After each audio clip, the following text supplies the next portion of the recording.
un souffle glacé traverse la nuit. Un jeune homme, seul, les yeux perdus dans le vide, sent soudain son cœur se remplir d'une profonde réflexion. Non pas de peur, mais d'une conscience nouvelle de ce qui est vraiment important. Son esprit s'élève, son corps ressent le poids du temps. Et dans ce silence particulier, une voix douce résonne. « Oui, souviens-toi de ce que tu as vécu à 20 ans. Ce n'est pas un rêve. C'est le moment où un chemin spirituel commence à se révéler. » Mais avant de plonger dans notre message d'inspiration d'aujourd'hui, abonne-toi si tu souhaites recevoir d'autres rappels de foi et partage ces enseignements avec ton entourage. Et si tu veux, indique-nous en commentaire depuis quelle ville ou quel pays tu nous regardes. Ta présence renforce cette quête de méditation et de guidance divine. Le videment, le commencement du mystère. À 20 ans, il se retrouva face à un abîme que peu d'êtres humains osent contempler. Ce n'était ni une douleur physique, ni une perte matérielle. C'était quelque chose de plus intime, plus profond. Une séparation subtile entre son corps et son âme, comme si son être avait été réorganisé de l'intérieur. Chaque instant semblait un paysage en suspens. La lumière du jour qui n'apportait rien, le silence qui résonnait comme un écho, la présence des autres qui devenait pesante. Il n'y avait ni consolation ni mots capables de combler ce sentiment. Le monde extérieur continuait à tourner, mais pour lui, chaque seconde reflétait un vide intérieur, un miroir de sa propre transformation. Il chercha des réponses, il implora le ciel, étudia ses lectures anciennes, consulta ceux qui parlaient du divin, mais tout restait flou. Les voix qu'il croyait entendre étaient des échos de sa réflexion. Les réponses qu'il croyait recevoir se dissolvaient comme de la poussière dans ses mains. Il comprit que la simple compréhension ne suffisait pas. Ce qu'il vivait n'était pas une crise de l'esprit, mais un appel à l'élévation de l'âme. Il se sentit vidé, au sens spirituel. Puis, au cœur de cette obscurité, quelque chose apparut. Une présence douce effleura son existence. Il ne l'avait pas cherché. Il ne savait même pas si c'était réel. C'était un guide, un serviteur de Dieu, discret et caché aux yeux du monde, apparaissant là où on ne l'attendait pas. Sa présence semblait défier le temps et l'espace, choisissant ce moment précis pour offrir une lumière dans le tunnel de son esprit. « Tu as été vidé pour être rempli à nouveau », murmura cette voix, semblable au souffle du vent dans le désert, non pas de ce monde, mais de la lumière divine. Ces paroles n'étaient pas rationnelles. Elles ne s'adressaient pas à l'intellect, mais à la part de lui qui ne pouvait être nommée, touchée seulement par le mystère et la foi. Le videment n'était pas une punition, c'était une préparation. Un effacement du vieil intérieur pour accueillir une force plus vaste et lumineuse, au-delà de toute connaissance humaine. Chaque pensée, désir, peur s'effaçait doucement, comme un récipient vidé pour recevoir un nectar inconnu. Ce processus, invisible aux autres, était parfaitement réel à l'intérieur de lui. Il avait l'impression de se dissoudre, et c'était exactement ce que le chemin spirituel exigeait. Il se souvenait de son corps. Chaque mouvement semblait superflu, chaque respiration un acte mécanique. Son esprit tournait en rond, tentant de comprendre l'inexplicable, jusqu'au silence profond qui surpassait tout ce qu'il avait connu. Et c'est ce silence qui lui permit de percevoir le premier signe de guidance, un frôlement de lumière dans son obscurité intérieure, comme une étoile lointaine mais intense. À mesure que les jours passaient, il se rendait compte qu'il n'était plus le même. Les anciennes certitudes s'effondraient. Les ambitions, désirs, peurs, tout s'effaçait. Pourtant, dans ce vide, il percevait une présence subtile, un courant invisible le traversant. Le videment n'était pas une absence, mais une transition, un seuil vers quelque chose de plus grand que lui, qui ne pouvait être atteint par le raisonnement ou la volonté humaine. Ce processus le rendait plus vivant que jamais. Il découvrit que la vie ne se résumait pas à l'existence matérielle ou à l'ego. Elle se révélait dans le vide, dans le retrait des couches superficielles de l'être, dans l'abandon à une force plus haute. Il comprit que tout ce qu'il croyait essentiel, images, réputation, projets, certitudes, n'était qu'un fardeau à laisser tomber pour accueillir la lumière divine. Le guide, silencieux et discret dans les moments ordinaires, apparaissait parfois sous des formes inattendues. Une brise passant par la fenêtre, un reflet dans l'eau, un rêve fragmenté mais intense. Chaque apparition, chaque murmure, chaque signe renforçait l'idée que ce vide n'était pas un oubli, mais une purification. Lentement, il comprit que cette obscurité était nécessaire pour percevoir la lumière. Ce qui semblait une annihilation était en réalité un prélude à une renaissance. Il n'y avait pas de plan précis, pas de chemin tracé. Chaque pas était une exploration de soi, chaque souffle un apprentissage silencieux. Le monde extérieur paraissait étrange, presque irréel. Les voix des autres, les lumières, les sons, tout appartenait à une réalité différente. Il s'étonnait de sa capacité à rester immobile, à accepter l'inconnu. Cette patience, ce lâcher-prise, était la première leçon de la lumière à venir. Ainsi, il demeura dans ce vide, traversant les jours comme un voyageur dans une vallée sans repère. Chaque moment de solitude était une ouverture. Le videment n'était pas seulement intérieur, il semblait résonner avec des forces invisibles, des courants d'énergie dépassant la compréhension humaine. Il devenait une coquille prête à recevoir une sagesse que peu peuvent comprendre et porter. Ce chapitre était paradoxal. Il perdait tout ce qu'il connaissait pour se préparer à recevoir l'inimaginable. Il comprit que le monde matériel n'était qu'une illusion passagère. La véritable essence se révélait à travers l'effacement de soi, la dissipation de l'ego, le silence et l'obscurité. Et dans ce vide, la voix lui soufflait « Tu as été vidé pour être rempli à nouveau, non de bien ou de désir, mais de lumière, de connaissance divine et de guidance spirituelle. » Ainsi commence ce voyage, non pas dans l'action ou l'exploit, mais dans la dissolution. Le videment n'est pas la fin, c'est le seuil d'un mystère plus vaste, une initiation silencieuse que peu d'êtres peuvent supporter. Ceux qui l'observent de l'extérieur ne comprennent rien. Ceux qui le vivent comprennent tout dans le silence, l'ombre et l'attente d'une lumière révélée par la patience et la foi. La confusion, quand la raison s'effondre. Les jours s'écoulaient comme des rivières silencieuses. Mais pour lui, chaque instant ressemblait à un mirage. Le monde extérieur continuait sa course, mais à l'intérieur, tout semblait se dissoudre. Ses pensées, autrefois ordonnées, se dispersaient comme du sable au vent. Les souvenirs s'entremêlaient, les images se superposaient, et il devenait difficile de distinguer la réalité du rêve. Même les gestes les plus simples, marcher, respirer, parler, paraissaient étrangers. Comme si son corps n'était plus qu'un costume qu'il avait oublié d'enlever. Il regardait autour de lui et voyait des ombres familières se transformer, des visages connus se fondre en traits indistincts. Le temps lui-même semblait perdre toute logique. Les heures s'étiraient ou s'effondraient, en instants minuscules, où tout semblait se précipiter.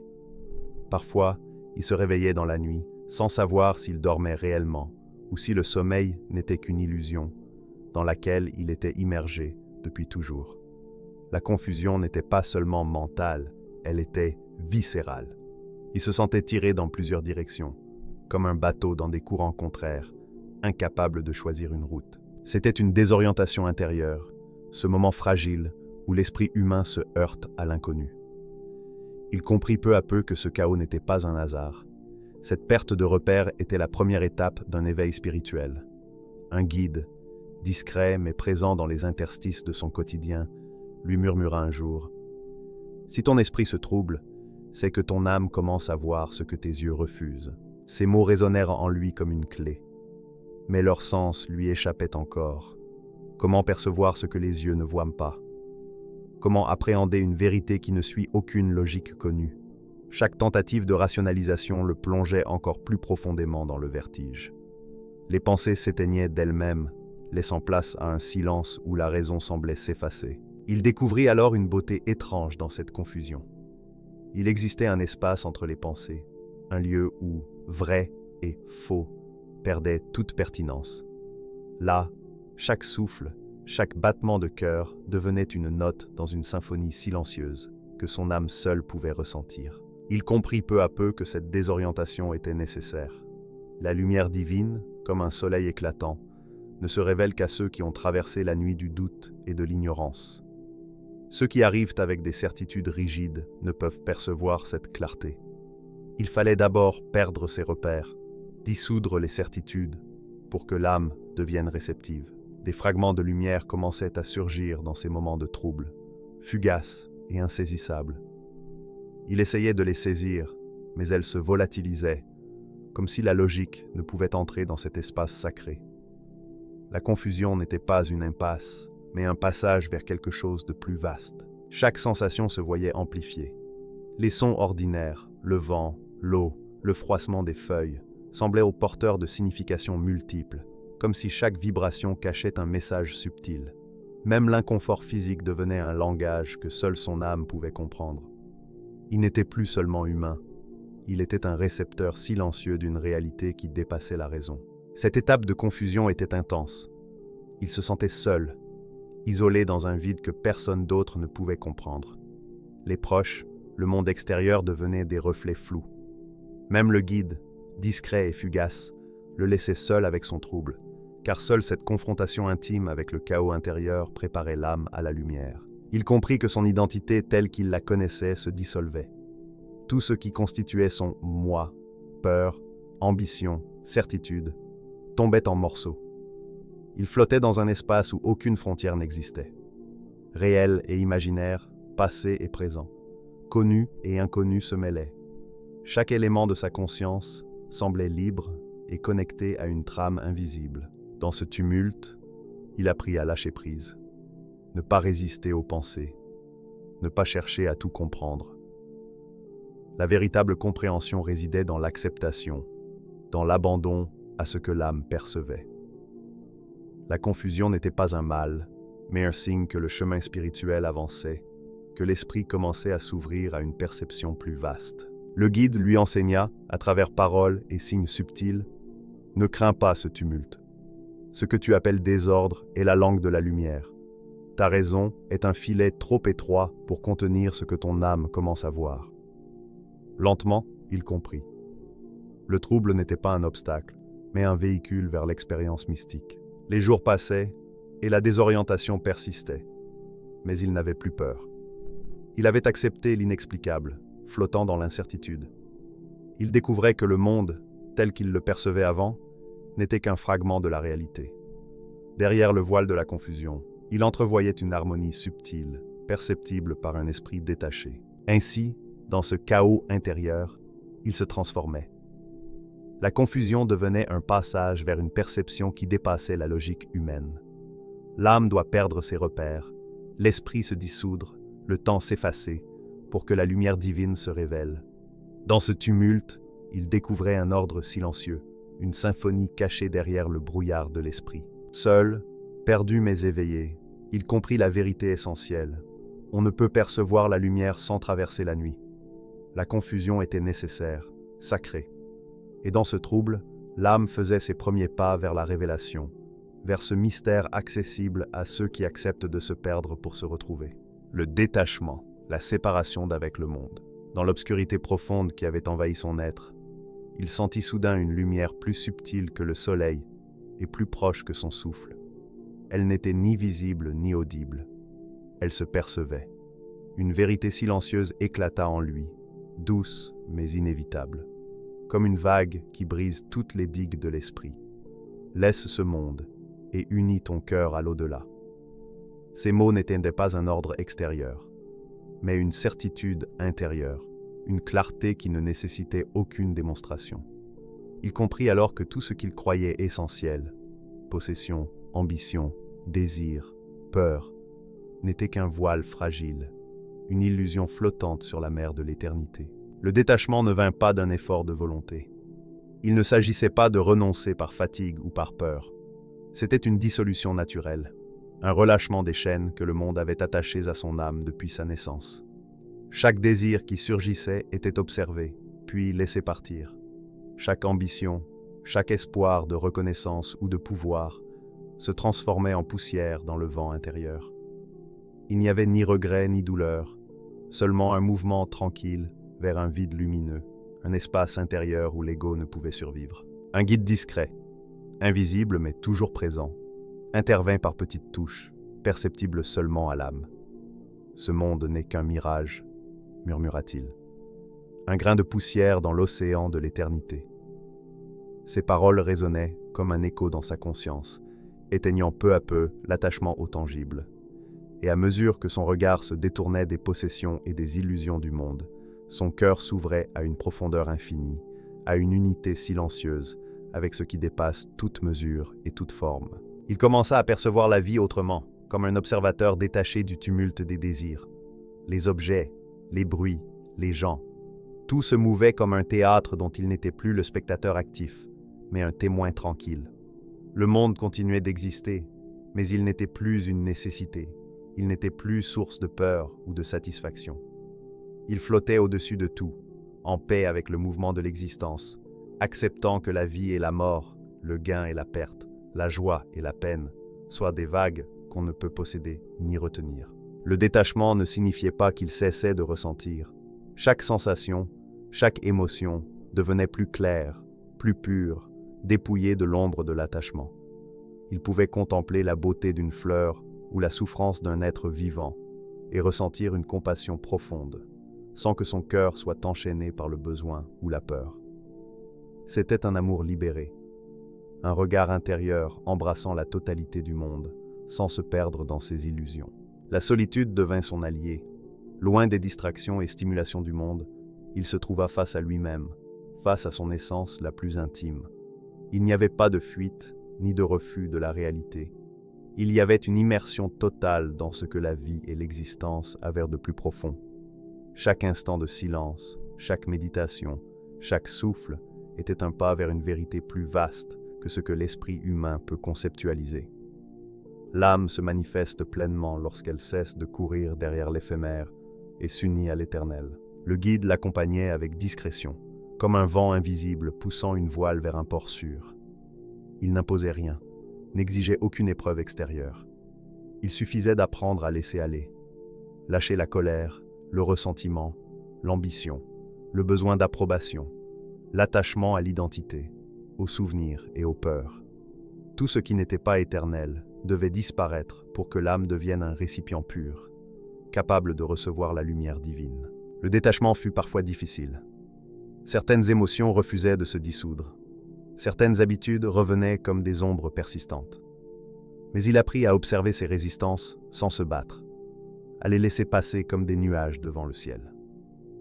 Dans ce lâcher-prise, il sentit une paix qui n'était pas terrestre, une tranquillité que rien ne pouvait troubler. La sécurité, la certitude et la satisfaction ne venaient plus de l'extérieur. Elles naissaient de l'intérieur, du vide lumineux qui se formait à chaque instant. Il comprit que le détachement n'était pas une fuite du monde. Il ne s'agissait pas de rejeter la vie, mais de la voir sans la confondre avec l'essence de l'âme. Ce monde, avec ses plaisirs et ses douleurs, était éphémère. L'âme, elle, est éternelle. Le détachement permet de percevoir le monde pour ce qu'il est, sans s'y perdre, et d'orienter son cœur vers ce qui transcende toute expérience humaine, la volonté d'Allah, la présence de la lumière divine dans chaque souffle, chaque battement de cœur, chaque instant de conscience. Dans ce processus, une transformation profonde s'opéra. L'identité se dissolvait doucement, mais une présence plus vaste et silencieuse prenait racine. Il n'était plus seulement un individu avec ses désirs et peurs, mais une conscience ouverte, un miroir où l'éternité pouvait se refléter.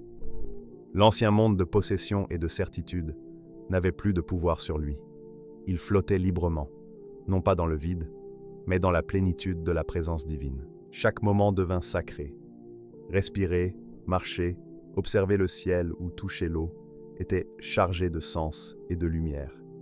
Il apprit à reconnaître la présence divine dans les détails ordinaires, car la séparation d'avec le monde matériel révélait une autre dimension, la beauté éternelle et immuable derrière chaque phénomène temporaire. La véritable richesse réside dans le détachement, l'abandon de l'ego et l'union de l'âme avec la volonté divine. À chaque instant, le guide rappelait subtilement, le détachement n'est pas une punition, il est une renaissance. Peu à peu, il comprit que ce n'était pas une perte, mais un gain infini. Tout ce qui était abandonné dans le monde extérieur revenait à l'âme sous forme de lumière, clarté et paix. Il ne possédait plus le monde, mais il possédait l'éternité. Il avait traversé l'illusion et se trouvait au seuil d'une vision accessible seulement à une âme détachée. Ainsi, le détachement devint sa manière d'exister, non pas en s'isolant ou en fuyant la réalité, mais en transcendant la nécessité du monde matériel. La soumission totale de l'âme à la volonté d'Allah n'était pas un renoncement, c'était l'accomplissement ultime de sa liberté intérieure. Dans cette séparation d'avec l'éphémère, il trouvait la plénitude absolue, l'union avec le divin et la certitude que tout ce qui compte réellement se révèle dans la lumière éternelle. L'union, quand le cœur devient un miroir. Puis vint un jour où tout bascula.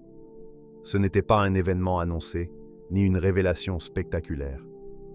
Il n'y avait ni éclat de lumière aveuglant, ni voix tonitruante.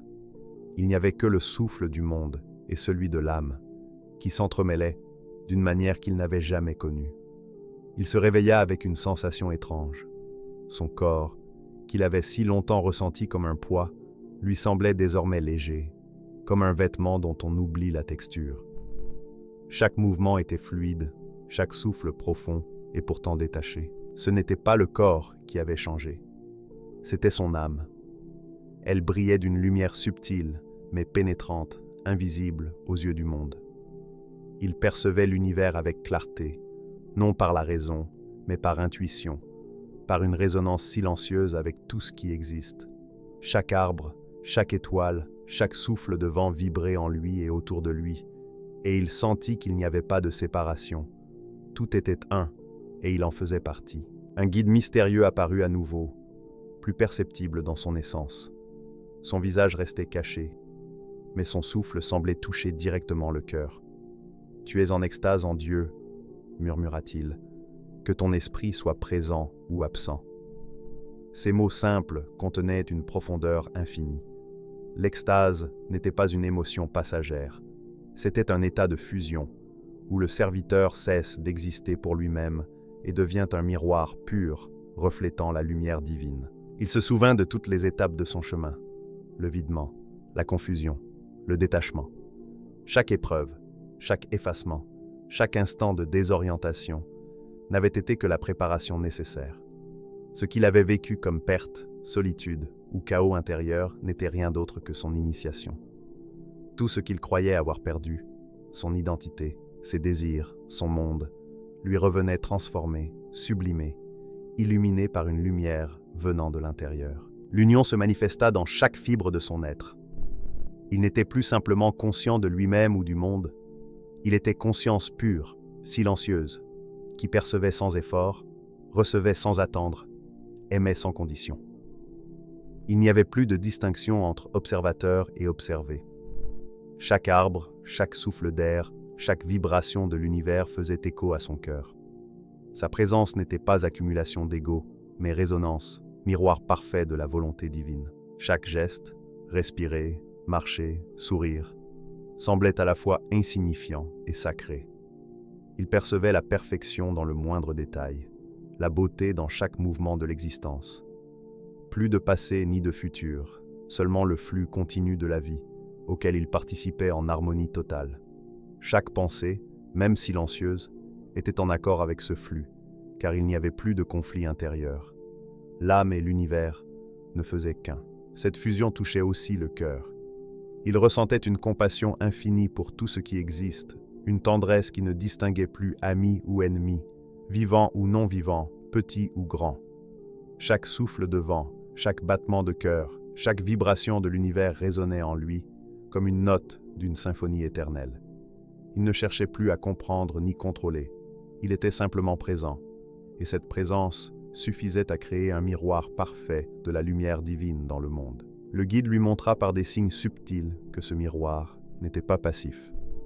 La lumière reflétée pouvait toucher le monde, transformer les âmes, guider les êtres, mais pour cela, aucun effort n'était nécessaire. Seule la pureté du cœur et l'absence d'attachement suffisaient.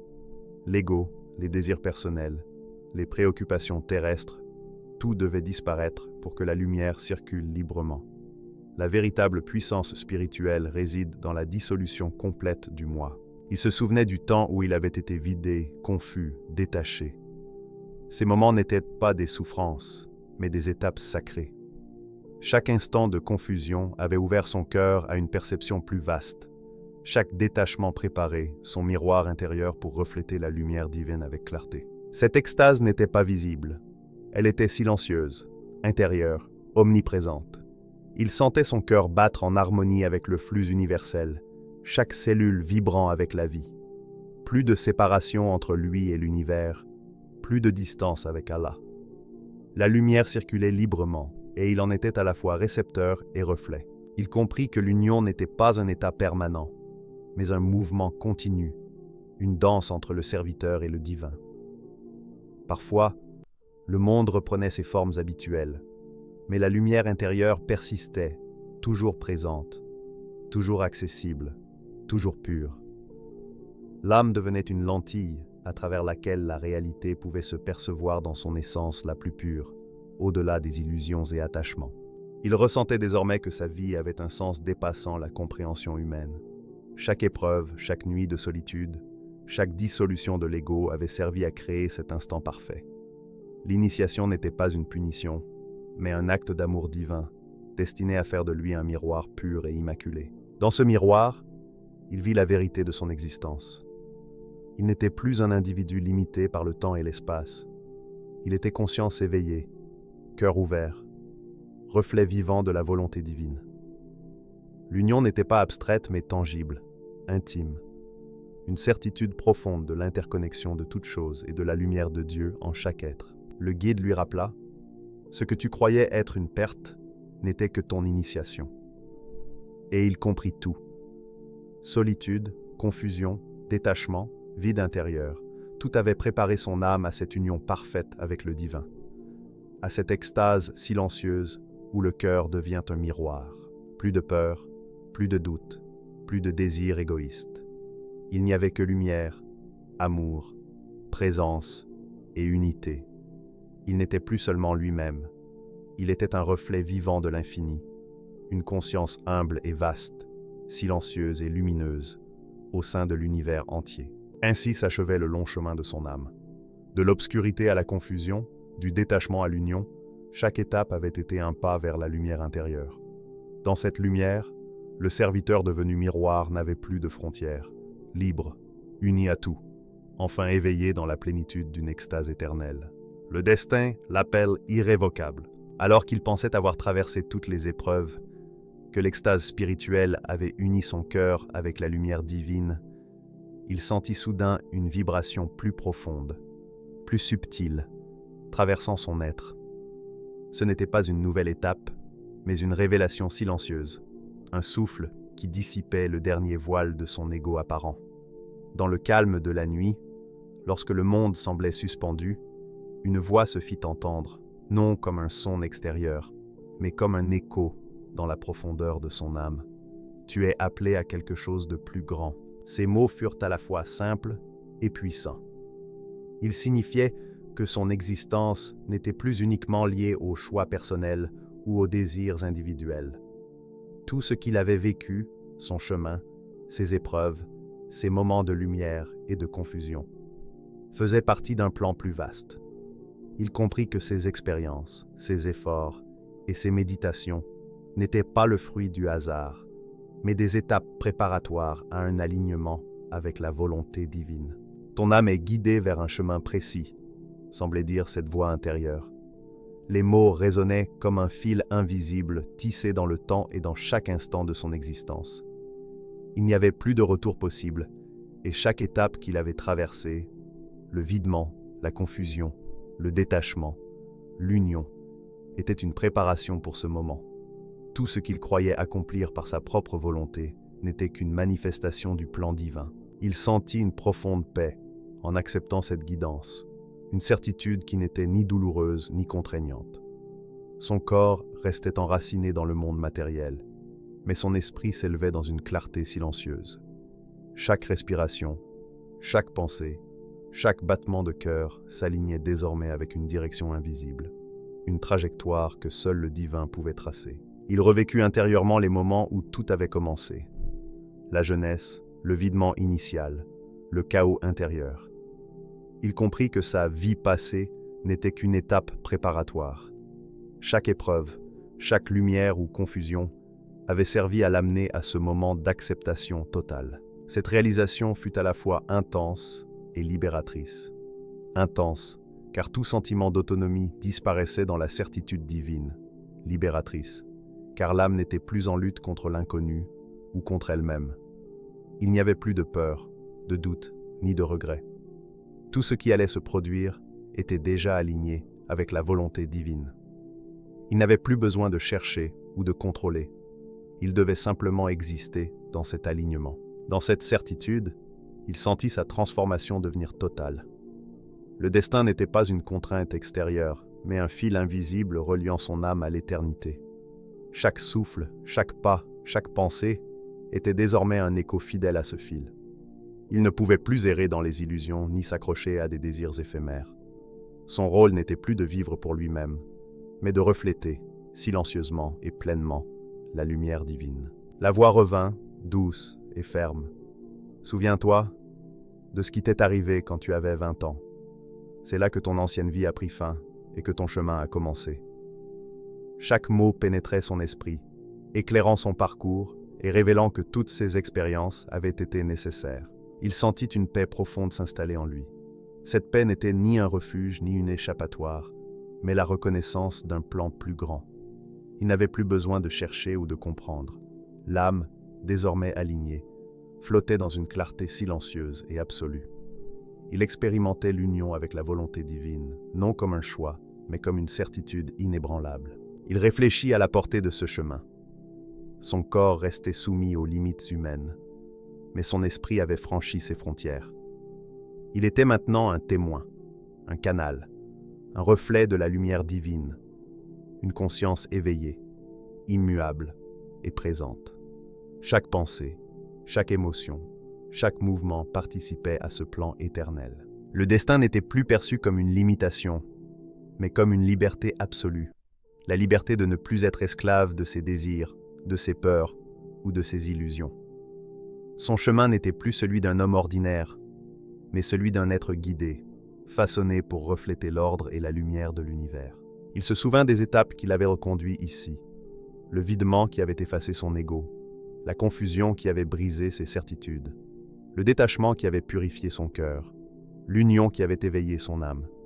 Chacune de ces étapes n'était pas un hasard, mais un fil du destin divin. Dans le silence de la nuit, il comprit que son voyage n'était pas terminé, mais qu'il avait trouvé la paix, la clarté et l'alignement avec ce qui dépasse toute compréhension humaine. Il ne serait plus jamais le même. Ses désirs ordinaires, ses craintes et ses ambitions personnelles avaient disparu. Restait l'âme alignée, le cœur ouvert, l'esprit en paix avec la lumière éternelle. Il n'y avait ni regret ni nostalgie, seulement l'accueil serein d'un chemin irrévocable, où chaque épreuve passée avait préparé l'âme à refléter la lumière divine avec clarté et fidélité. Le message d'Al-Khidr au Mahdi ne s'adresse pas uniquement à lui. C'est un rappel pour chacun de nous. Il arrive un moment dans la vie de tout croyant où Dieu semble vider le cœur pour le remplir de sa lumière. Ce moment peut prendre la forme d'une épreuve, d'une perte, d'un silence. Mais c'est précisément dans ce vide que la présence divine se fait sentir. Et peut-être que toi aussi, sans le savoir, tu traverses un appel similaire à celui que le Mahdi a entendu à 20 ans.